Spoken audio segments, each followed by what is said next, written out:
Mas cute ko basta walay ko answer. Lying glasses. So here's my number 5 problem. Find the most recent transaction for each store where a coupon was used, including the store name, the transaction date, and the coupon details. So what we gonna do, tas SQL na sad.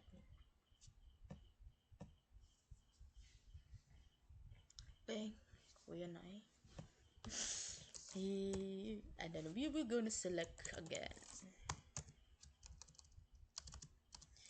And then as store ID, lain kayo kung mata. And then sa tumagi pa yung store name,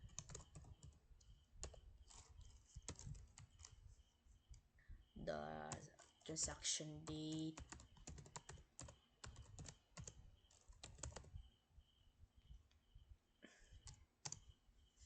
the discount,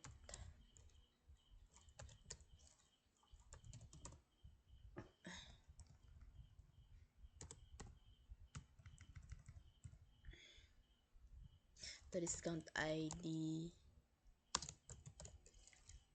as coupon amount, coupon ID. So C that coupon name,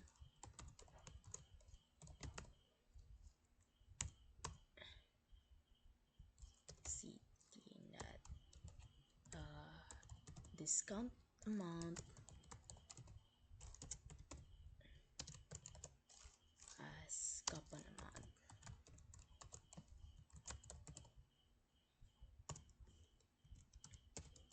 From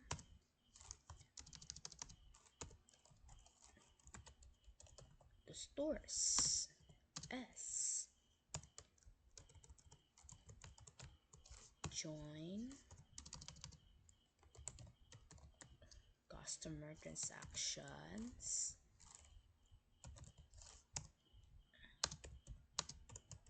on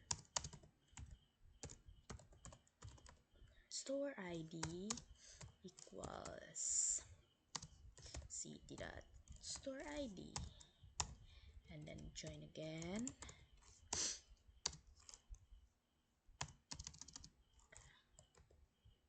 the coupons C on CT dot discount ID equals C dot coupon ID, where CT dot discount type equals coupon,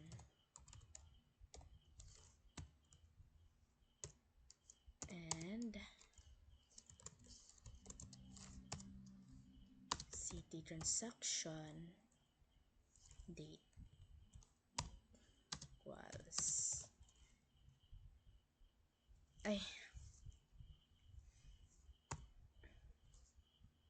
select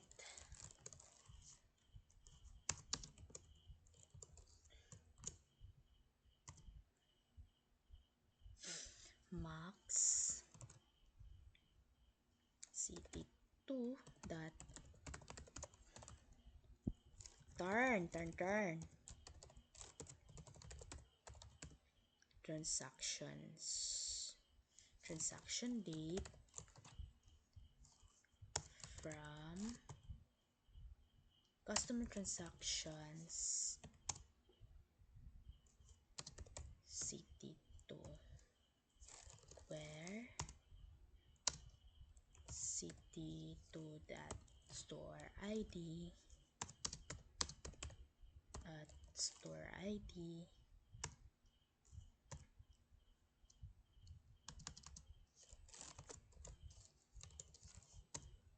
and CT2 dot discount type equals coupon.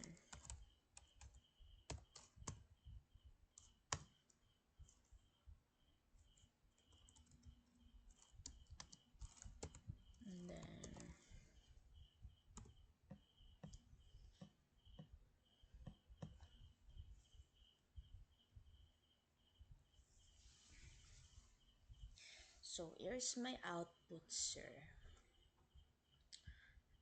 Ang mga stores nga, mga recent transactions sa mga store nga ang coupon kay nga gagamit og coupon, including their store name, the transaction date, and the coupon details. So here, my store names, the book, then Reader's Retreat, Chapter 1, the Story Corner. Kaning sila mga stores kay the transaction date of the book then kay the December 5, sa Reader's Retreat kay December 9, ang Chapter 1 kay December 15, and ang Story Corner kay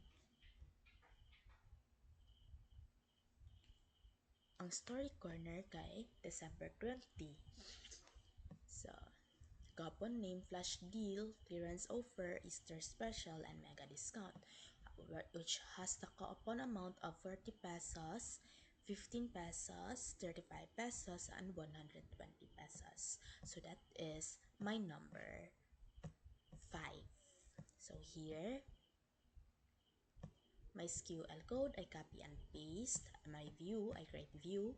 Name most recent coupon transactions, and my store procedure, create procedure, get most recent coupon transactions. So here is my output. So that's my number 5.